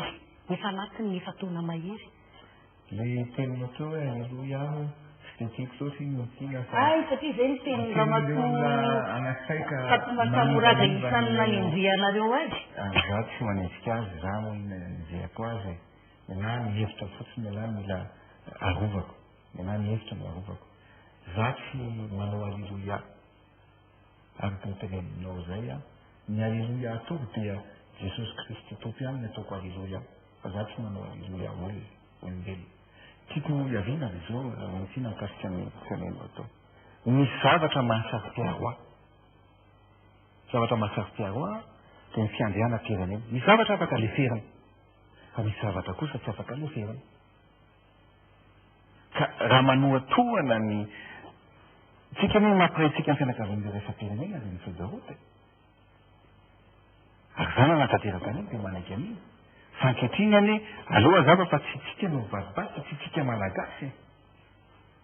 fa tsika malagasy no tena hoenao toe no lalovina ao anatiny zao zavatra rehetrarehetra ary manaiky lalovina ka inona ary moa ny afaka ataony vahoaka malagasy tsy manana fitaova-pidiana anie fa ny olana zay izahantsika ho tsy tonga amin'izay dia io zavatra io mety hitarika fahavoazana lehibe satria ohatr'izao ny zavatra nitranga tany amin'ny firenena maro noho ny tsy fahafantarana ny tena hetahitapony le vahoaka le zao fa vonany iroso ny fividianana tsika ny ireo candidat reo nakamarony akoatran'izay manao akajokajy aina ambadimbadika any maprisika ny aina ambadimbadika any hoe zao ndray atao satria misy mpanomposaina koa reo fianakavian'le rasapirenena reo e akoatran'izay fa mifanaiky eo ambony lataba zany hoe fampiasara relatsiny any na tsy fantatra mifanaiky daholo ary tsisy mifanakina ny candidat za de nahita mihitsy tamin'ny gazety olona betsaka candidat betsaka ny teny hoe tsy problème maneny ny candidature misy telo mianantany anakireo alefaso zay vonona iroso ny fividianana fa iza mifanontaniana mipetrako am'kesiny hoe fa iza keny mametraka olana amin'ny candidature ny mpanao gazety malagasy ny vahoaka malagasy milahatra hoe tsekenay ny candidature amin'ny zato na miaroa tsisy an'izany ane fa iza anao manakatsakana an'izany anketeny fanontaniana fotsiny mapetrako ontina reazy de inona zany ny zavatra hitsanga miverina amin'izay foana satria zay ny manahira-tsainany olona raha ny tokony ho izy mantsy androany aloha efa nisy a raha tsy diso a anankitelo ny efa nametra-pialana androany a ny mpitantana ny firenena andriamatoa Pierrot Razonarivelo izay isan'ny ao anatin'ny gouvernemente ramatoa Brigitte ina moa le ampela manao politika de Aira Samuelina de Faharo Ratsimbalson zay chef de région efa nametra-pialana reo a miandro ny olona ovinany ianao satria hatreto zany hoe amin'ny fahaefatra amby roapolo ny volana jolay mitaty ny fifidianana hatrano ty androany ireo tahatsiky ty a eo moa somary misy fifandosona kely satria misy mieritseritra hoe roy volana meloa le izy de hoe efatra amby roapolo me androany kanefa le izy enimpolo andro de zany hoe amin'ny alahady fahenina amby roapolo ny volana me raha afaka pitso ametra-pialana ve ianao andriamatoa tsy any ngamba ny zavatra tokony ametrahantsika ino eto am'firenena tsy tokony ala ny fametrahako fialana na tsy ny fametrahako fialana no miolana fa ny atao zany maninona tsy atao miolana hoe ao am'tinariany de zao hoe afaka miroso ao anatin'ny fividianana ampilaminana vesika zay ny fanontaniana namaly ty ny SFM za moa nahazo antytaratasy ty nandefasana daholo ny tompon'andraikitra rehetra eto anatiny ty a mamela ana ianao mba maky kely an'le izy hoe le SFM le CSC et les hauts responsables de force de l'ordre sont convaincus que seules les élections organisées dans un climat apaisé peuvent garantir la paix. Avadikila amin'ny teny gasy ny SSM ny CSC sy ny tompon'andraikitra ambony rehetra ny tafika malagasy ny filoalonda eto Madagasikara dia resy lahatra fa ny fikarakarana fividianana ao anatin'ny fitoniana zay ihany no vaholana apetraka eto amin'ny firenena ka ahoana moa izy zareo ihany koa aloha vetivety andriamatoa filoha no nangataka tany senita hoe aemo ray volana ka mitoy le marina mihitsy ny tenenao mitoy le izy ka ao anatin'ny ty taratasy ty zany le anao hoe milaza ny mana ny lehibe amin'ny filohan'nda eto amin'ny Madagasikara fa tsy ao anatin'ny fitoniantsika ahafahana mikarakara fividianana am'izao tsika miteny zao ary nangataka izy zay de hitahiko vaholana fa mba mangataka ray volana ka mba aemo ny fividianana midika an'izay de zao ahoana moa no ahafahatsika irosana amin'ny fividianana zany raha ohatra ka manana tsy afaka ifeny fandrimpanemana ny mpitandro ny filaminana matoa io moa dia miteny napetratsika teto foana hoe dernier rempart ane ny filohan'nda matoa filohan'nda mitantehatra ankehitriny dia ao raha izy mifitenena an'izay na hoe matoa izy miditrantsehatra de satria vozomozona na en danger ny filohan'ny tetezanita tsy ny filohan'ny tetezanita koa no en danger fa ny firenena malagasy ny fiandriana-pirenena zay no en danger de zay na tongavako any amin'ny vahaolana satria raha miresaka etontsika mivoaboasatsika aloha zay ny olana rehetrarehetra miverina foana miteneniko hoe amina tompona andraikitra voalohany eto amin'ny firenena anao andriamatoa filoha dia tokony hanana vahaolana ianao manoloana ny zavatra manahirana sain'ny olona ny manahira sain'ny olona voalohany zao a amin'izao tsika sianao miresaka izao dia ohatra ny tena ianao teo hoe ny fifidianana ny vahaolana ny rehetra efa manaiky an'izany kanefa vo hoe ohatra ny tsy mety tsidika eo le fametram-pialana dika an'izay tsy isy zany le fifidianana tsy izany mametaka an'izay ny mazavany no ny constat napetraky ny FFM amin'ny fampihavanam-pirenena ary ao anatin'ny feuille de route dia milaza amin'izay mihitsy ao anatin'ny article 25 fa tokony ho atao ny fampihavanana ary ny fampihavanam-pirenena dia milaza ihany koa ao anatiny tsisy ny CSS ny anina fa tsy ao anatina climat apaisetsika satria misy ny sakana apetraky ny fianakaviam-be resa-pirenena mikasika ny candidature tsy mazava zany ny candidature iza marina io zany miafaka milasaka olana ray zay olana faharoa milaza ny fianakaviam-be resa-pirenena fa antona io ny famatsiana hatramin'ny reviny faharoa zay ny fahatelo dia mikasika ny fanafatana ny bulletin unique satria ny teny ny filohan'ny senita hoe hatramin'ny alasinainy teo ka izy zao efa zoma reo zany rehetrarehetra zany zany matonga tompona andraikitra hoe aleo zay hitako vahaolana fa mametoky zay fa hita vahaolana zay zany no fahitana zareo an'le metato mametoky izy fahita vahaolana donc ny anazy zany no fahitako an'ilay izy tsy any am'le hoe fametram-pialana ny tokony ataontsika olana fa tsy zany mamaika any ankehitriny ny mamaika atsika misy nefa ny azontsika tenenina hoe nanome ny ohatra tsara androany izy misy tompona andraikitra ny azy ka ny tsy mitovy ny andraikitra samy eto amin'ny firenena ianao hoe mitinare azy am'izao ora sy fotoana resantsika izao afaka manome garantie na iza no afaka amin'ny garantie fa ametraka tsika objectif tsika amin'ny fomba fitehin'ny zavatra hoe ametraka démission zany ny filohan'ny tatezanita dia lamina zay ny firenena za en tant que responsable voalohany firenena dia zay apisy ny filaminana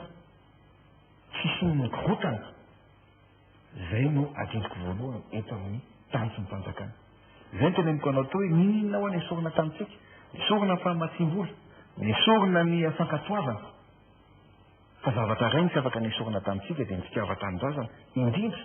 mba ilamina ny firenena ny zavatra nyteneniko aveko teo farany dia hoe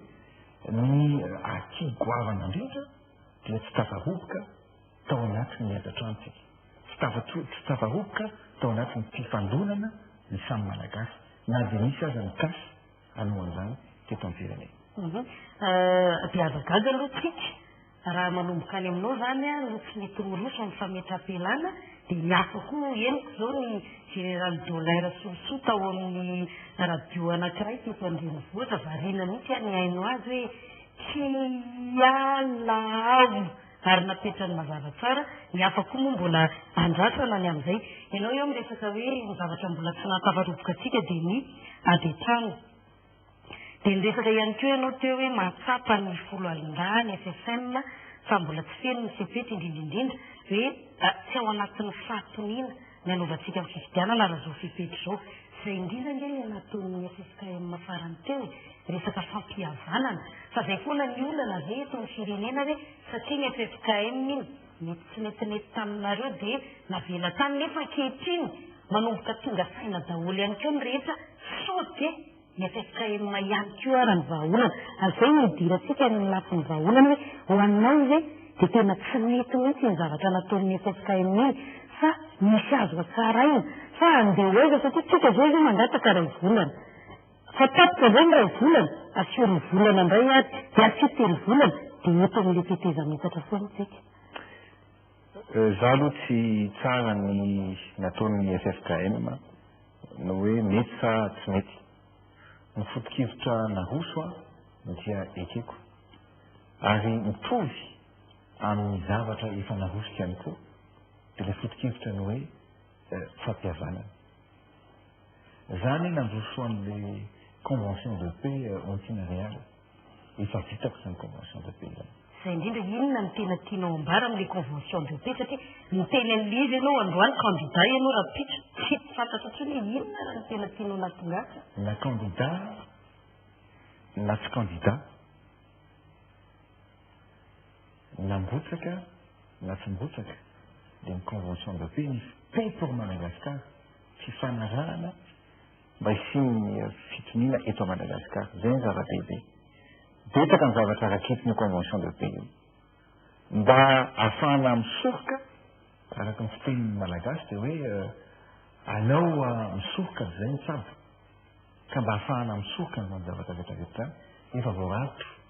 ny convention de paix io maro ny zavatra voarakitra ao anatin'ny convention de paix io ary ho atolotro amin'ny tokona vaikitra rehetra io convention de paix io raha tsy nefitra amin'izany convention de paix zany sika fifanarahana rehetra ho ataontsika ony ty fireneny ty zay no vahaolana hitako fa ampilamina ny firenena raha tsy diso tany Maputo efa nanao zavatra mitovitovy amin'izay ianao inona moa le fifanarahana voalohany natao mihitsy mba hoe ahafahana mitazona ny teny nomena kanefa n'izay le iverenako foana ianao isan'ny tsy nahatana ny teny nomena foana tao anatin'izay efa taon'izay zay zao tika izy hoe convention de paix indray tany Maputo efa nisy an'le fifanarahana mikasika amin'izay hitanao antinarialy afaka antaneniko anao tao ny toedraza politika dia miora foana isan'andro sy aza lazaina hoe ny contexte no manova ny fanapahan-kevitra fa ny teny nomena mipetraka foana fa ny zavatra mitranga no manova ny zavatra miseho araka nytenenina teo hoe tanao misy nyteny hoe c'est toujours le terrain qui commande le combat ny zavatra miseho ny akanjo iny foana no mamaritra ny tetika rehetrarehetra mba ahafahana miatrika ny zavatra rehetrarehetra zay tokony ho atena tsy valatarako ny resaka convention de paix lazaiko taminao tao fa efa fantatry ny olona rehetra zany ary tam'zanakany tanzanie dia efa miresaka tamin'ny flo tanzaniana tamin'izany ary tena ny félicité anahy mihitsy izy amin'izany eritreritra tokony ametrahana an'izany convention de paix zany iditra amin'le vahaolana ny teneniko teo a inona zany zao ny vahaolana izy rehetra makaiza indray a ty fireneny ty satria atreto zany aloha raha ny fahafantarako azy a tsy isy ny fifidianana matoa tsy nametra-pialana ny filohan'ny tetezamita ary tsy meritreritra ny ametraka an'izany hatramin'ny alahady ho avy zao zany hoe inona ny zavatra hitranga manomboka eto indray efa niteneniko ianao ty hoe efa niteny an'le vahaolana narosonao tany ny voalohany hoe manaiky ianao ny sintona raha ohatra ka ny sintona daholo ny olona rehetra voakasika miandry alohatsika anaiky an'izay ve ny olona rehetrarehetra mandra-pahatonga an'izay inona ny mety ho plan B ihany koa manoloana n'le raharam-pirenena misy fotoana nametrahako ny fanontaniana tsy hoe tsy nivalinao hoe ny CES zao angatahan'ny olona ny andravana azy manaiky an'izay ve ianao satria efa tsy manana fatokisana amin'ny tsony ny olona mety ho vahaolana voalohany ohatra ve zay ny CES dia mitondro zotra no nametraka azy ary ny olona mpikambana ny CES dia olona ny fidiny ny rafitra atao amin'ny magistrat na mpitsara teto amin'ny république ny Madagascar efa niteneniko moa izy tsy tsika malagasy any namery ny raha CES zay fa ny fianakaviana raisam-pirenena atao anatin'ny feuille de route asity CES fa tsy mila ny haute cour constitutionnelle za le mahita hoe vahaolana ve apetratrany ny fantaniana vahaolana ve ny fandravana ny CES zany indray fantaniana no apetraka misy miteny hoe mba hisin'ny fifampitokisana dia amafisina ny mpikambana ao anatin'ny CES amin'ny fomba hoana dia hoe asina assesseur moa zany no vahaolana mety ny olona maro misy manohatra an'izay koa nefany tao anatin'ilay izy sika hoa tsy fotoana ny fandravana sy ny fiverenana tany amin'ny voalohany zao ny tokony ho ataotsika za aloha dia mitana an'izay raha misy zavatra tokony ho hatsaraina no ny toe-javatra misy dia ndao hatsaraina tazoninao hoe zay telinao zay mikasika ny tondrozotra ihany kio hoe tsy ho ravana mihitsy io na misinana fa nandao atsaraina koa ve satria misy ny efa mieritreritra hoe efa mizotra makany mifandravana tanteraka ny tondrozotra tsika zao atreto a ny zavatra misy dia tsara petaka izy no tsy manaraka ny tondrozotra aloha ankehitriny ny malagasy zay ny partie prenante fanontaniana napetrako sa ny fianakavian'le resam-pirenena raha mamaky an'le communiqué ny CPST aloha dia mifanohitra lavitra satria ohatra hoe mikasika ny tenako manokana ny tenako manokana ny ontina réaly a dia efa nanaiky ny tondrozotra hoe André Rajoelina ny président de transition chef d'État manao ny asan'ny filoham-pirenena ary any amin'ny article 14 dia milaza hoe raha te hirotsaka vidiana ny filohan'ny tetezanita dia mametraka fametram-pialana enimpolo andro alohan'ny fividianana zany hoe le tondrozotra ihany zany nefa nanaiky hatramin'ny voalohany tamin'ny volana septambra hoe afaka milatsaka ny filohan'ny tetezanita ankehitriny tamin'ity 16 mai 2013 dia tsy afaka milatsaka ilay ny filohan'ny tetezanita ary eo ny anany zavatra tsy najainao koa ny tao anatin'ny tondrozotra le artikla faharoapolo dia lasa tonga tany amin'le tsy mirosaka tsy zany no tsy nanaza amin'ny artikla faharoapolo ny fandreseny lavatra no natao hoe ahoana nanaovana an'ity artikla faharoapolo ity dia fatatsika mivalin'izany ankehitriny fa artikla zay na hoe za koa tsy miterena hoe tsy mahazo milatsaka ianao zay ny hoe zavatra fampiresahana no nataoko miaraka tamin'ny fianaka hoe zao no hevitra zao ny vahaolana hitako tsy milatsaka dia tonga nanao fanambarana ofisialy teto amintsika tsy miterena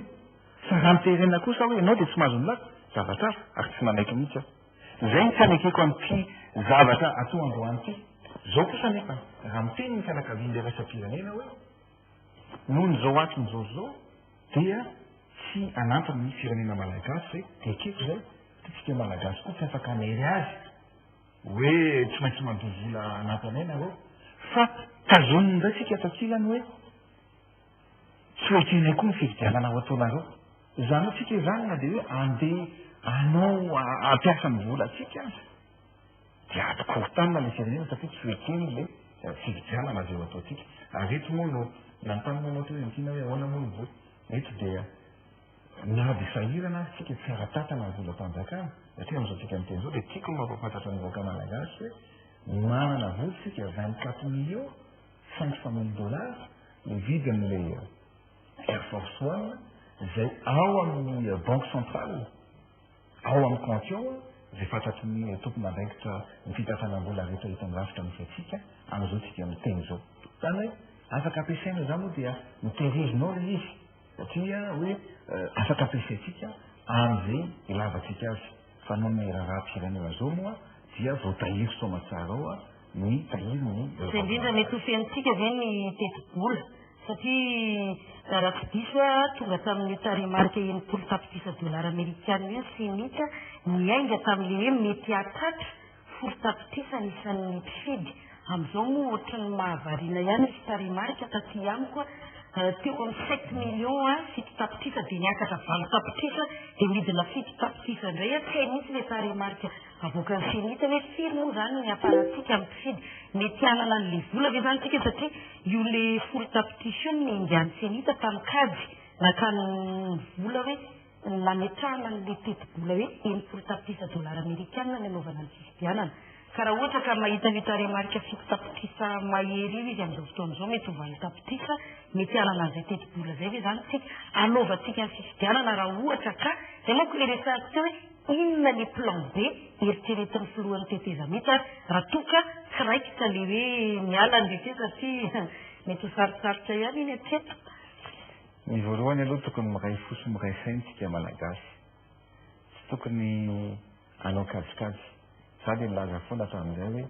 raha mbola ny fitiavana fahisana be loatra no mibahana ny tsirairay azy ny fitiavan-teny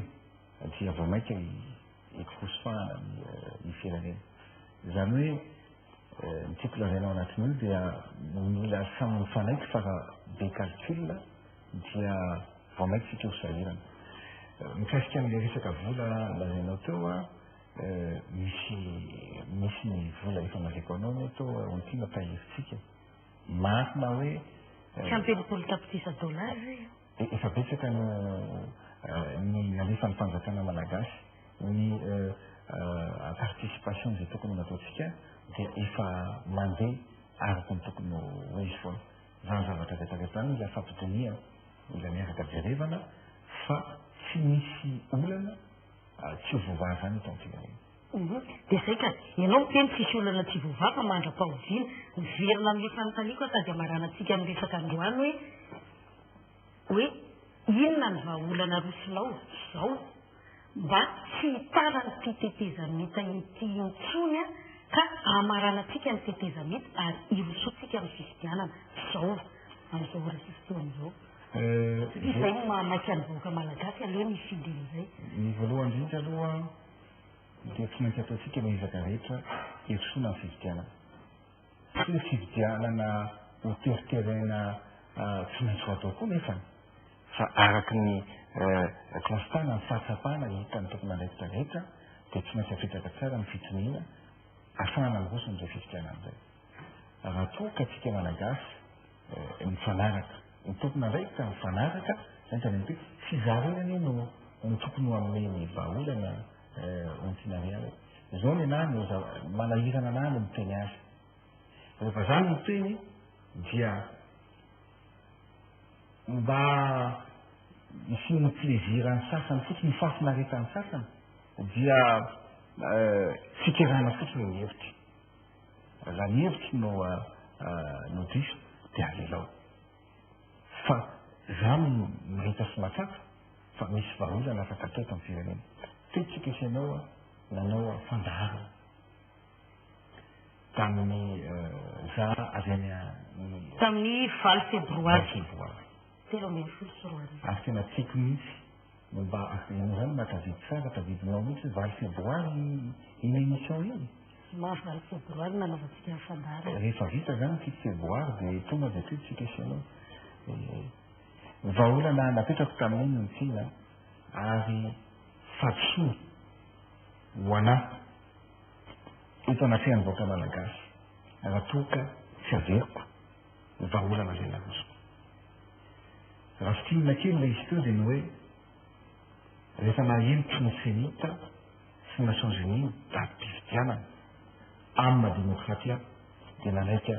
sy ny teny rehefa nahelony ilay izy ka ny teny izy tsy maintsy fividianana filoam-pirenena sy fividianana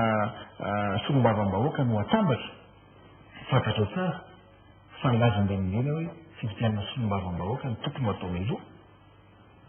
rehefa niteny izy talohan'io anteny foana tsy mety rehefa niteny izy nanao fandaharana tsika isanao tamin'ny valo febroary dia nangina tsy niteny tsony amina demokraty ana fandikiko fa eto androana dia mbola mamerina fampisoana eo anaty amin'ny tantara raha toka tsy mamerina n'ity androany za ho tinarialy dia miteny anao na milatsaka na tsy milatsaka ny fanovana ny fividianana mitambatry io dia averiko aminao ity any androany fa ahina miteraka olana goavana eto am'firenena aleotsika akazavatra concret kokoa na milatsaka ho aza na tsy milatsaka andeha ny fidinana voalohany raha ao anatin'ny scénario zany hoe milatsaka ny tena la ny premier tour moa dia araba soa araba tsara fa mety tsy maintsy isy any ny deuxième tour raha nikazikazo no natao fa andeha anao deuxième tour candidat andradrey sy ny candidat anakiraiky fantatro no anao deuxième tour na raha tsy manao dia candidat hafa tsy maniny mitsika an'izany raha raiky amby efapolo no candidat retsaka ovitiny dia ny sivy amin'ny telopolo zany efa mijanona fa ny roa ihany miakatra deuxième tour fantatrao tsara ny tantaram-pirenena ao antinarialy fa raha nisy ny olana tamin'ny roso roa arivo dia teto Antananarivo no misy contestation fa amity ampiarahanao ny député sy ny présidentiel zany hoe omenao vahana zany ny candidat rehetra indrindra moa fa rehefa raikitra ny fividianana deuxième tour dia mifanakaikaiky ny vato fa rafa betsana mety 5 isanjato sy 5 isanjato melanelana fa mety ho akaikaiky kokoa n'izay a mety 5 sy 6 isanjato azy ny candidat anankiroa inona mitsika an'izay afaka atao tsara zany ny contesté ny fividianana ary teny aminao raha ohatra ka mandratra mivery dia ny teniko ny arivo izy ny ray aman-dreny tetao aminao zay fa aza zany raha mainy lapan'ny tanàna ny Tananarivo tamin'roa amin'ny fito fa hiteny anao fa ny zavatra ny tanany hoe tany mananaga farany teo hoe tapaka ny groupe dia mainy no ny asosoran'olona mainy jirama ka ianao hoe mieritreritra hoe raha tambatra io fividianana io amin'izao tsika miteny izao le candidat valo amin'ny telopolo zany dia mijery fotsiny hoe tsy lany zay ary ny candidat rehetrarehetra zay tsy lany any mainty rano any Manakara any Tamatavy sy ny karazany dia eritreretanao any ao Antinarial raha misy olona ivory etsy aroa hicontesté an'izay fividianana natambatra izay zany hoe amin'ny vahana ny contestation tsika zay le zavatra tsikeko androany fadisoko raha tsy miteny an'ity hoe ny firenena malagasy kory dia tsy ho atao kobay zao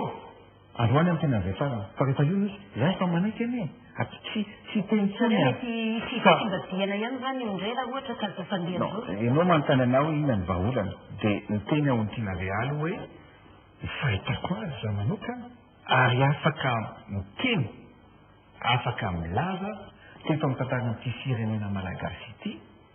fa mbola tsisy mihitsy hoe mitarika fikorontanana ny fividianana solombavam-bahoaka natao teto Madagasikara élection de proximité ary ifaka fantatra ny olona ao tanàna hoe ianao tsy lany fa zany lany taiza misy problème anao tato ndao tsika hiaraka misy am'vaty tato fa na tianareo na tsy tianao indrindraindrindra hoe na tianao andriamatovolo na tsy tianao vo iroso amin'izay législative zay tsika ny olona dia miteny an'le hoe io ary fa mitongo indray ny fotoana hijanonan'andriamatoa any rajoely eo amin'ny fitondrana izy raha teo efa tsy mametrapenany vahaolana ameko anao vahaolana ny andrasan'ny vahoaka malagasy dia vahaolana no resatsika ito amin'ity plateau teo za dia vony ianao masy miteny foana hoe zany tsy za misy miteny janona tsy zany miteny an'izay fa ny olona no miteny an'izay tsy sezity Antinarial za tsy olona tsy fahefana za dia miteny anao an'izany tsy zany hitanititra ito amin'ny sezy matoa efa niteny ary ny félicité ny olona rehetrarehetra anao hoe tsy lasaka tsy rotsaka vidina ny any firenena aloha ny vahoaka malagasy zay ho za en 3e plan ianao tena tsy fa ny vahaolana ataoko fa ohatra ka retenu zay zavatra zay inona ozy ianao ny vahaolana zao mantsy hoe miala inona ny olana misy hoe triumvirat efa miady ny olona amin'ny fahefana so za dia mino fa raha manaiky an'izay ny olon-drehetra na raha-pitso azy tonga dia mivany izy amin'to Madagasikara miva ary tsisy korotana ito mivahaolana amin'izay dia zao mety hitenitsika hoe tazony ary ny daty ny 4 ny volana jolay fa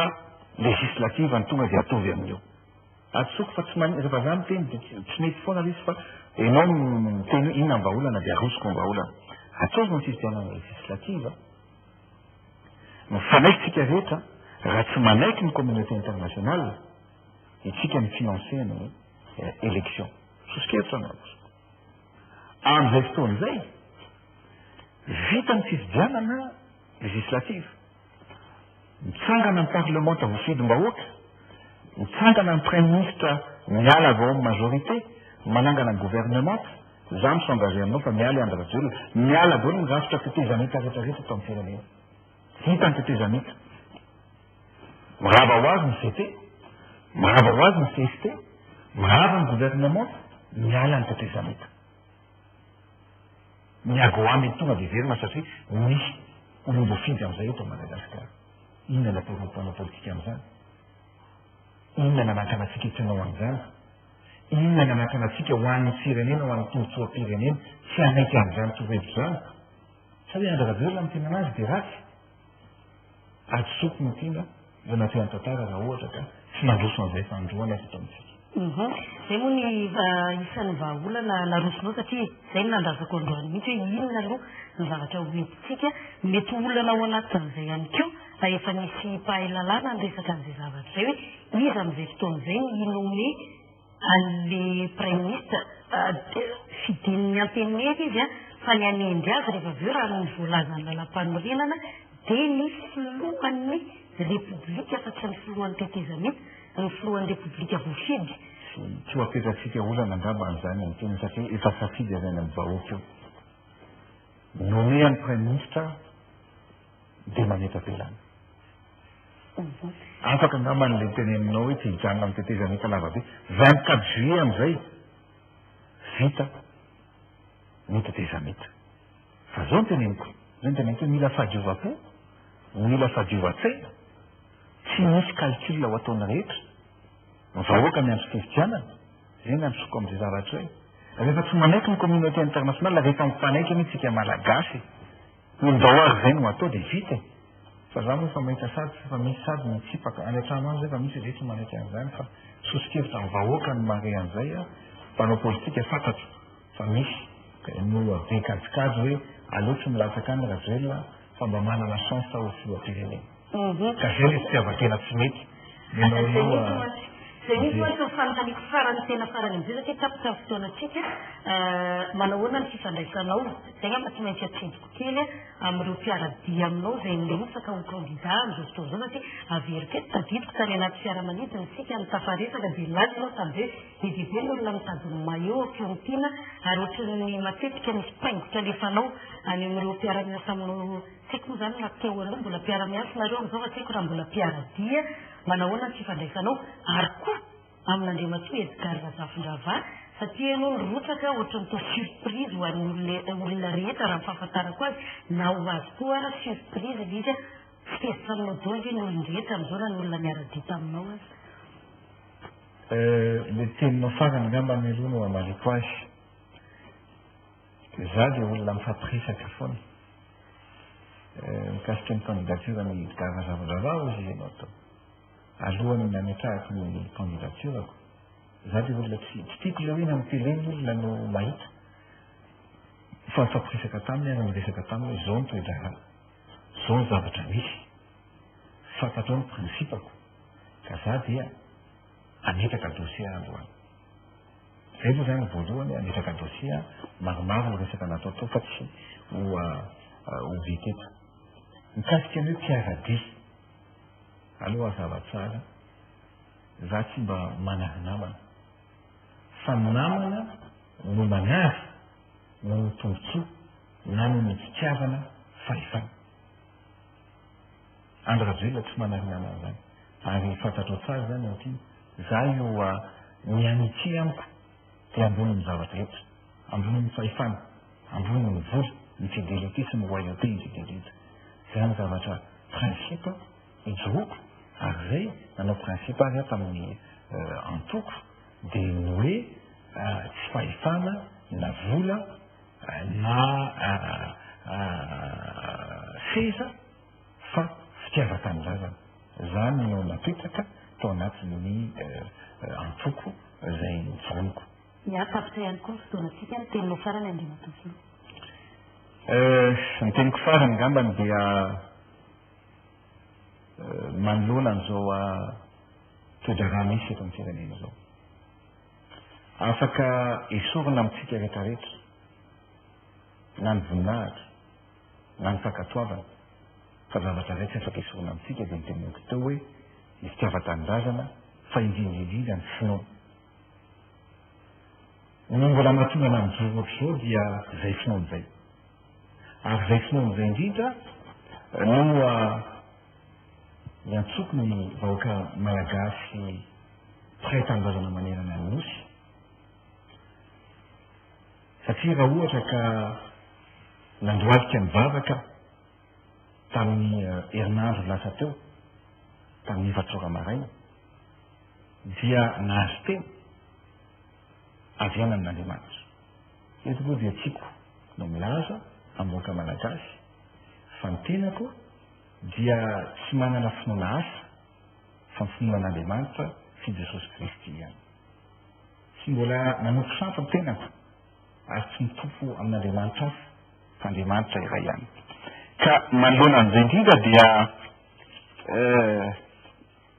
nahazo an'tia teny tia rehefa mivavaka laza ny olana rehetrarehetra izay misy eto amin'ny firenena dia ataon'ny Joely toko faharoa andininy faharoa ambin'ny folo telo ambin'ny folo dimy ambin'ny folo ary enina ambin'ny folo. Milanao intinavelo mba hamaky kely amin'ity satria amaranantsika amin'ny teny. Dia ny teny soratra masina azoko tamin'izany dia hoe koa na dia ankehitriny azy hoy Jehovah miverena amiko amin'ny fonareo rehetra ary amin'ny fifadikanana sy ny fitomaniana ary ny fitarainana ary ny fonareo no tiatiava fa aza ny fitafinareo ary miverena amin'ny Jehovah Andriamanitrareo fa mamindra fo sy miantra izy maro-po sady dia famondra-po ary manenina amin'ny loza izy. Dia tia no antso nataoko amin'ny vahoaka rapitso hoe tsofy ny andro maro ka manamasina andro fifadikanana miantsoa fivoriana masina angony ny vahoaka manamasina fiangonana vorino ny olona angony ny ankizy madinika mba mizazany mono. Tiako lazaina dia mila mivavaka tsika, mila mibebaka, mila mifamela fa isy zavatra mahagaga ataon'Andriamanitra eto amin'ny firenena ary izay no tiako any vahoaka manerana nosy rapitso hanao fifadikanana amin'ny eninora maraina tarapatonga amin'ny dimy sasany ariva.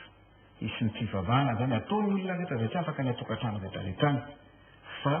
eto Ambostrohatra ato amin'ny zaridaina Ambostrohatra lehibe